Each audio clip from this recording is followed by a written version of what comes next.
시청자 여러분 안녕하십니까? BOA 뉴스투데이 시작합니다. 미국과 호주가 외교 국방장관 회의를 통해 미북 비핵화 협상 지지와 대북 제재 완전 이행에 대한 의지를 재확인했습니다. 두 나라는 또 인도태평양 지역 내 위협에 맞서기 위한 방위 협력을 강화하기로 합의했습니다. 첫 소식 김영교 기자가 보도합니다.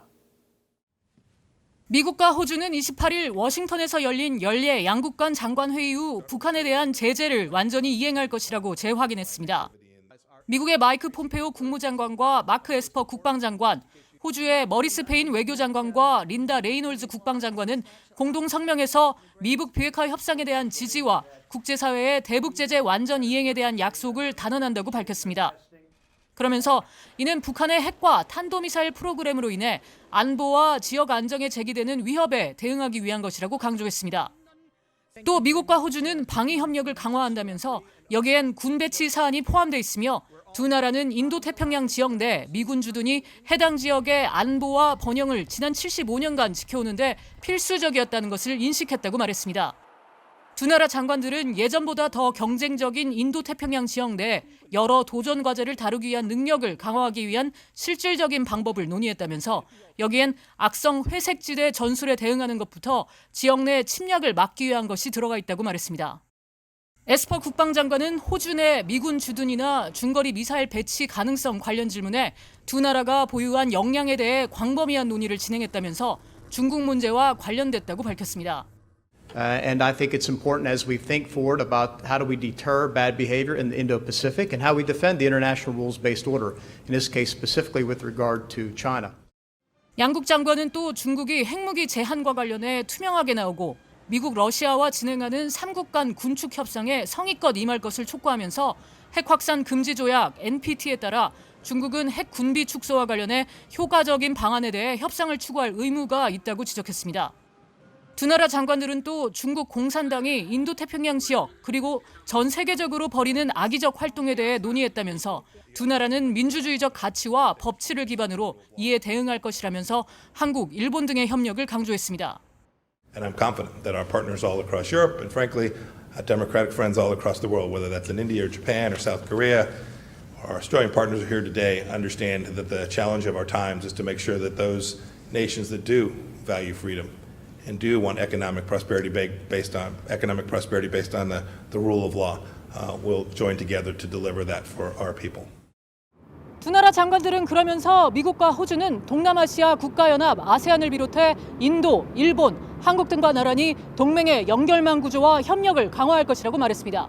BOA 뉴스 김현교입니다. 영국 재무부 산하 금융제재 이행국은 해운업계를 대상으로 북한 등의 불법 선적 관행을 알리고 이에 연루될 수 있는 위험성이 있다고 경고했습니다. 영국 재무부는 27일 발간한 금융제재 이행 안내서를 통해 제재 대상국의 불법 행위는 해양산업 전반에 걸쳐 발생할 수 있다고 경고하면서 북한과 이란, 리비아, 시리아 등을 주의요구 제재 대상국으로 지목하면서 해상보험사와 선급협회, 석유기업, 항만, 해운협회 등 관련 기관들이 금융제재 위반 위험에 노출돼 있다고 지적했습니다. 영국 재무부 안내서는 특히 제재를 회피하기 위해 이뤄지는 불법 선적 관행의 대표적인 사례로 북한을 지목하면서 석탄과 석유 제품의 불법 이전에 쓰이는 선박 간 환적과 선박 자동 식별 장치 임의 조작 등의 문제를 지적했습니다. 그러면서 이 같은 방법들은 제재 위반을 시도하는 제3국에 의해서도 쓰일 수 있다면서 해운업계 종사자들이 불법 선적 관행을 인지하는 것이 중요하다고 강조했습니다. 북한이 지난 5월에 이어 6월에도 중국에서 밀가루 수입을 크게 늘린 것으로 나타나 북한의 식량난을 뒷받침하는 것으로 분석됐습니다. 김정은 위원장은 자위적 핵 억제력을 앞세워 핵 보유를 강조하고 있는데 북한 경제의 버팀목이라고 할 수 있는 중국과의 무역액마저도 올해 상반기 규모가 제재 이전인 2016년과 비교해 6분의 1 수준으로 줄어들었습니다. 함지하 기자가 보도합니다. 중국 해관총서가 최근 공개한 중국의 대외 무역 자료에 따르면 지난달 북한의 밀가루 수입액은 1,006만 달러, 3721톤을 기록했습니다. 이는 6월에 북한 전체 대중 수입액 중 두 번째로 높은 것으로 전달인 5월의 수입액 945만 달러보다도 약 60만 달러어치 늘어난 규모입니다. 북한의 대중국 밀가루 수입액은 지난해 12월 사실상 수년 만에 처음으로 1,000만 달러를 넘겼었는데 5월에 이어 6월에도 비슷한 수준을 나타내고 있습니다. 앞서 북한은 러시아로부터 지난 몇 년치 양보다도 많은 밀가루를 4월 한 달 동안 수입해 식량 부족 현상으로 해석될 정황을 보였습니다. 국제원조기구 등은 올해 신종 코로나 바이러스 사태 등으로 북한의 식량 사정이 예년보다 더 악화될 가능성을 예측한 바 있습니다. 북한의 경제 상황은 밝진 않습니다. 북한과 중국의 1월부터 6월까지 무역 총액은 4억 1,068만 달러로 지난해 같은 기간에 12억 5,279만 달러의 3분의 1, 제재 이전인 2016년에 비해선 6분의 1에 불과한 것으로 나타났습니다. 이미 핵과 미사일 개발 실험 등으로 부과된 국제사회의 대북 제재로 위축된 북중 무역이 신종 코로나 바이러스로 또다시 급감하면서 북한 경제에 미칠 영향이 적지 않을 것이란 전망입니다.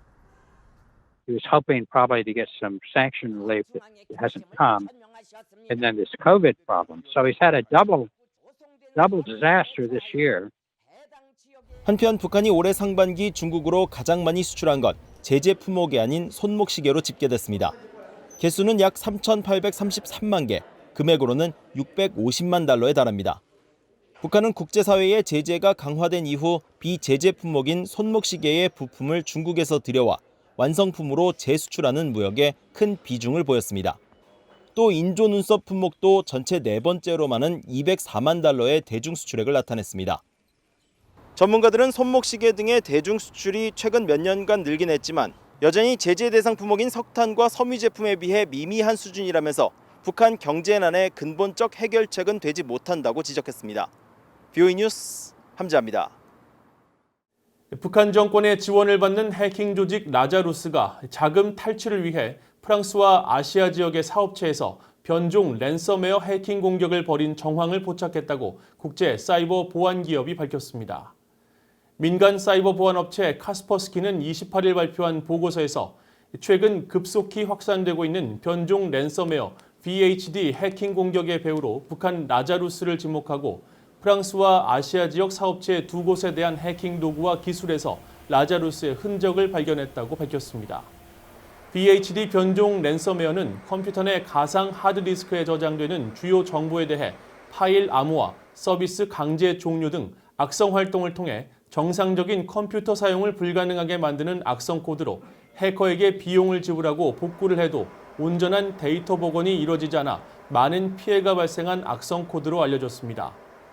보고서는 VHD 변종 랜섬웨어에서 북한 라자루스만이 사용하는 MTA 머레어 실행체계를 발견했으며 이들이 프랑스와 아시아 기업에게서 프로그램 복구를 대가로 금전을 요구하는 등 전형적인 북한 해킹 조직의 금전 탈취 해킹 수법을 보였으며 주로 자금력이 큰 거대 기업을 노리고 있어 각별한 주의가 필요하다고 말했습니다.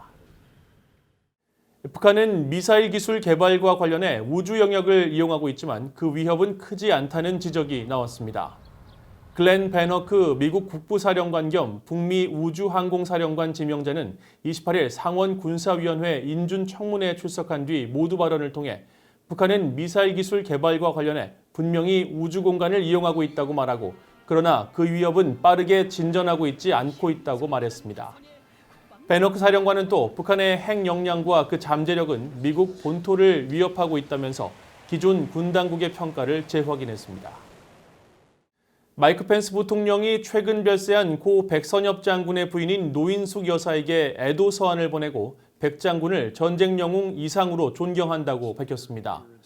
펜스 부통령은 지난 15일 보낸 서한에서 도널드 트럼프 대통령과 미국인들을 대신해 백 장군의 타계에 깊은 애도를 전한다고 밝히고 백 장군 같은 영웅들 덕분에 한국이 오늘날 자유롭고 다른 나라에도 민주주의를 전할 수 있는 나라가 됐다고 말했습니다. 이어 백 장군은 전역 후에도 외교관과 정치인으로서 국가에 이바지했다면서 백 장군은 나라를 위해 일생을 바친 진정한 애국자라고 강조했습니다. 또 오늘날 미한 동맹이 있을 수 있도록 한 백 장군의 큰 역할을 높이 평가하고 그의 헌신에 미국은 감사하며 위로와 기도를 전한다고 밝혔습니다. 이상으로 BOA 뉴스투데이를 마칩니다. 시청해주신 여러분 고맙습니다.